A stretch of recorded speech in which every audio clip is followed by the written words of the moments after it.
Salut tout le monde, c'est l'investisseur, j'espère que vous allez bien. Dans cette vidéo, on va parler d'un sujet qui fâche un petit peu, c'est l'investissement Pokémon. On va essayer de comprendre est-ce que du coup ça va trop loin, est-ce que trop de monde s'y met et qu'est-ce qu'on risque en fait sur l'investissement Pokémon aujourd'hui. En tout cas, qu'est-ce que ça peut engendrer par la suite tout simplement. On va parler de ça aujourd'hui, j'espère que vous allez bien, que votre journée se passe bien. Dites-moi dans les commentaires si enfin, qu'est-ce que vous pensez de l'investissement Pokémon, si vous pensez que dans le temps ça va continuer, est-ce que ça va s'essouffler un petit peu, est-ce que les gens vont un petit peu laisser passer Pokémon après la grosse hype qui est en train d'avoir lieu. Est-ce que vous pensez que cette hype va se terminer un jour tout simplement? Donc voilà, on va parler de ça aujourd'hui.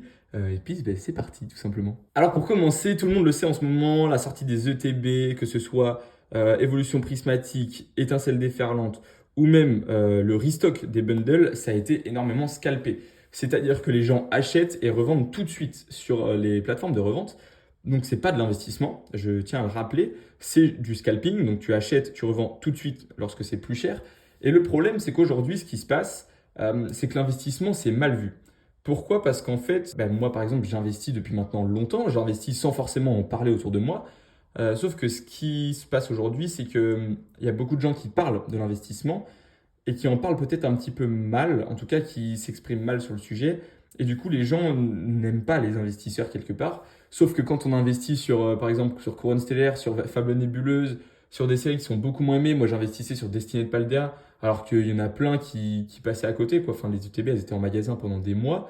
Et ben ça dérangeait personne en fait. Mais maintenant qu'on achète des ETB évolution prismatique ou étincelle déferlante, parce qu'on fait des précommandes, parce qu'on, moi par exemple, je connais un petit peu tous les vendeurs du coin, donc ben, ils m'en réservent de côté. Ils savent que c'est pour soit de l'ouverture, soit pour l'investissement. Enfin, je veux dire, moi je suis un petit peu intéressé par Pokémon quand même depuis longtemps aujourd'hui. Et le problème, c'est qu'aujourd'hui, les gens ne savent plus faire la différence sur les réseaux sociaux. Ils incriminent directement ceux qui achètent pour revendre. Sauf que un investissement, je ne revends pas tout de suite. Moi, l'ETB, je vais la garder pendant 2, 3, 4 ans, 5 ans, ça se trouve. Enfin, je ne sais pas encore, mais c'est pour ça qu'il faut bien différencier. Maintenant, il y a autre chose qui est un petit peu compliqué, c'est qu'aujourd'hui, on le sait, l'investissement, le but à la base, c'est d'acheter un produit qui vaut 50 euros. Mais aujourd'hui, quand on achète le TB qui vaut 50 euros ou 55, moi je les ai achetés 70 même, donc enfin je l'ai acheté 70 à Jouet Club, et bien en fait le problème c'est que direct elles se revendent à 150. Donc on a déjà fait notre x2 en fait, en tant qu'investisseur. Moi quand j'achète une TB couronne stellaire, j'attends qu'elle fasse le x2 avant de la revendre. Elle va peut-être mettre, la couronne stellaire c'est sorti il y a maintenant plus de 7 mois je crois, donc elle va peut-être mettre un an, 2 ans à faire son, enfin un an et demi à faire son x2 parce que c'est des séries qui sont pas aimées et moi je revends souvent à x2 parce que comme ça me permet derrière de réinvestir sur les nouvelles séries qui sortent et de faire un roulement, de pas toujours avoir les mêmes séries dans ma vitrine et du coup de me permettre un petit peu d'avoir de nouveaux visuels aussi pour ma petite collection et souvent je m'en garde une, comme ça me fait un petit phénomène de nostalgie sur la collection. Mais là ce qui se passe c'est qu'on a déjà atteint les x2. Donc en fait, aujourd'hui, on est obligé d'investir sur du long terme, sinon on est pris pour des scalpers. Donc moi, je ne revends pas, bien sûr, c'est pas le but. Je vais quand même attendre mes 1, 2 ans. Limite, maintenant, la norme sur les séries, ça va être attendre 1 an, 2 ans pour les revendre, pour ne pas être considéré comme un scalper. Le but de l'investissement, c'est quand même de réaliser un profit. Le scalping, c'est acheter pour revendre tout de suite.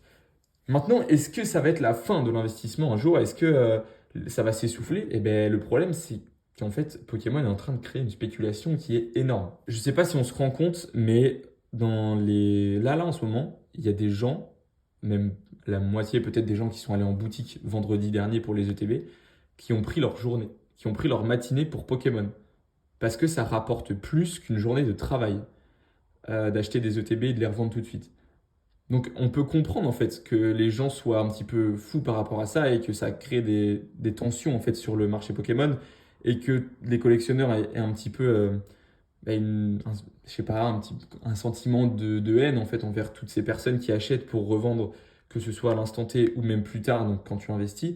Tous ceux qui achètent pour revendre, ils voient ça comme des mauvaises personnes, alors qu'il y en a qui achètent des ETB parce qu'en fait ça se revend très bien. Mais du coup, la faute à qui? La faute aux acheteurs-revendeurs ou la faute à Pokémon qui n'imprime pas assez? Au Japon, il n'y a pas ce problème. Au Japon, les quantités sont énormes. Alors qu'en France, on ne comprend pas pourquoi. On a l'impression qu'ils font exprès de créer une spéculation pour qu'on en parle de Pokémon. Je sais pas si on a remarqué, mais à chaque fois que les séries sont intéressantes quand même, c'est là où il y a le moins d'impressions. Ou alors, ce qu'on ne se rend pas compte, c'est qu'il y a toujours le même nombre d'impressions, mais du coup, il y a plus de demandes. Et ça, c'est possible aussi.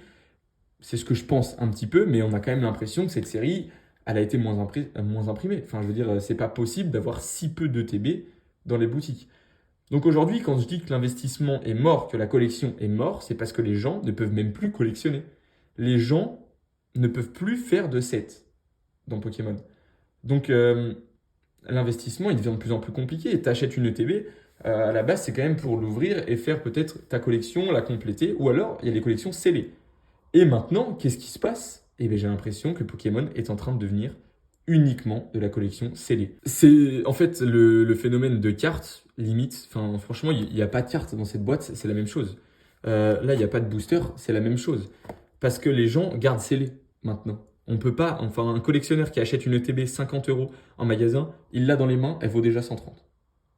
Elle vaut 130 à la revente, alors qu'il l'a acheté 50. En une minute, il a fait passer un objet de 50 à 150, 130 euros, juste parce qu'il l'a acheté. Et après, on lui demande de l'ouvrir à ce collectionneur. Eh ben, moi, je comprends tout à fait qu'il y ait des collectionneurs qui se disent, bon, ben, finalement, je ne vais pas l'ouvrir. Enfin, j'ai un item qui vaut 130 euros. Bah, je veux dire, moi, j'ai pas l'habitude d'avoir ça entre les mains. D'habitude, j'ai ma petite ETB, elle vaut 50 euros, je l'ouvre, voilà, j'ai mes petites cartes et puis c'est tout.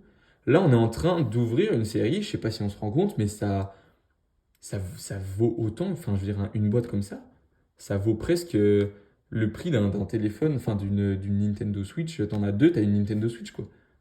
Donc, euh, donc ouais, je comprends aujourd'hui qu'il y a de l'investissement, enfin, qu'il y a du scalping, en fait, c'est triste à dire, mais on va pas cracher sur ces gens-là. Je veux dire, tu sais que tu as de l'argent à te faire, pourquoi ne pas le faire?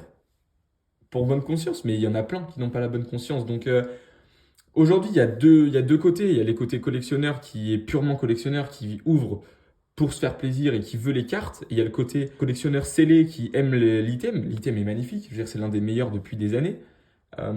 Et derrière, il y a aussi l'investissement et le scalping qui est en train de monter. L'investissement, ça fait des années qu'il existe. Le scalping n'existe que sur les séries qui sont hype.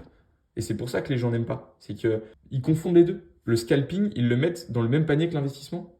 Donc, moi, je pense qu'il y a un petit problème de bataille, de compréhension entre les personnes, mais on va y arriver hein, au fur et à mesure. Et donc maintenant, quel est le risque pour les investisseurs? Qu'est-ce qui va être un petit peu dangereux dans les prochains mois à venir? Ce qui s'est passé en 2021 après la hype, c'est qu'il y a eu un gros trou. En tout cas, il y a eu moins de demandes et du coup, les prix ont énormément baissé. En tout cas, ils ont baissé. Ça arrive pas souvent sur Pokémon que les prix baissent. En tout cas, ils baissent jamais en dessous du prix qu'on les a achetés en magasin, la plupart du temps. Mais je veux dire, par exemple, une TB comme ça qui est à 150 euros, imaginons après la hype, elle va peut-être passer à 120 euros. Voilà, c'est un ordre d'idée. Je veux dire, elle va un petit peu baisser. Donc dans l'investissement, c'est aussi des points d'entrée, toutes ces baisses. Maintenant, il va falloir attendre la fin de la hype. Et ça, c'est une deuxième question. Est-ce que cette hype va se terminer un jour? Sachant que Pokémon est en train de balancer des bombes de partout. Team Rocket, on ne sait pas vraiment quand est-ce qu'elle va arriver, si c'est une point 5, si c'est pas une point 5. On va pas connaître les stocks. Les précos pour les prochaines séries, elles sont déjà en train d'arriver avec EV9, qui est une série avec des dresseurs, donc c'est super intéressant aussi. Il y a beaucoup de collectionneurs qui aiment bien les dresseurs. Il y en a beaucoup qui disent que les cartes sont pas si intéressantes que ça. Ben, allez voir la série par vous-même, faites-vous un petit peu votre avis, mais moi je trouve qu'elle est magnifique. Donc après, il faut voir les taux de drop, c'est pareil, est-ce qu'elle va être bien imprimée, pas bien imprimée? Est-ce que le scalping va continuer sur cette série? Enfin, il y a beaucoup de questions à se poser. Tant qu'il y aura du scalping, la hype sera là parce que ça veut dire que les gens en demandent. Dès que un petit peu les scalpers vont arrêter du coup d'acheter les items, on va pouvoir retrouver un marché un petit peu près stable. Et un marché stable, c'est quoi? C'est les collectionneurs qui veulent ouvrir, ben, ils ont des items pour ouvrir, donc ça c'est cool. Et les investisseurs qui veulent investir, ben, ils font mal à personne parce qu'en fait il y en a assez dans les magasins. Donc voilà, il va falloir voir, vérifier dans les prochains jours ce que le marché, comment le marché se comporte. Est-ce que la hype va redescendre? Sur évolution prismatique, ça m'étonnerait. Mais est-ce qu'avec la sortie de V9, on va avoir des stocks bien plus importants qui va re-remplir les magasins? Les gens vont se rendre compte qu'en fait, voilà, c'est pas forcément la meilleure série du monde. Donc peut-être qu'on va avoir un petit peu de baisse de hype et qu'on va moins en moins en parler. Il va y avoir l'arrivée aussi des mois un petit peu plus ensoleillés, donc peut-être que les gens vont un petit peu moins regarder les réseaux sociaux, peut-être plus sortir et du coup moins s'intéresser à Pokémon. Peut-être que la hype aussi de Pokémon TCGP va s'essouffler tranquillement et les gens vont moins en parler. Donc il y a un petit peu eu pas mal de choses dans ce début d'année. Noël, Pokémon TCGP et les deux séries les plus importantes du bloc Écarlate et Violet hors 151. Tout ça, ça a créé un vent de hype énorme et c'est pour ça que c'était un petit peu le bazar. Mais du coup, voilà, pour cette petite vidéo, n'hésitez pas vous à me dire dans les commentaires si vous pensez que cette hype va tranquillement s'essouffler avec la sortie de V9 ou est-ce qu'au contraire, elle va continuer et ça va durer comme ça jusqu'à Team Rocket ou est-ce que tout simplement vous pensez que justement Évolution Prismatique va avoir un moment une petite baisse des prix parce que vous trouvez que c'est trop haut. N'hésitez pas à me faire part de ça dans les commentaires. J'espère que la petite vidéo vous aura plu. On se retrouve très prochainement pour une nouvelle vidéo et puis à la prochaine. Allez, salut!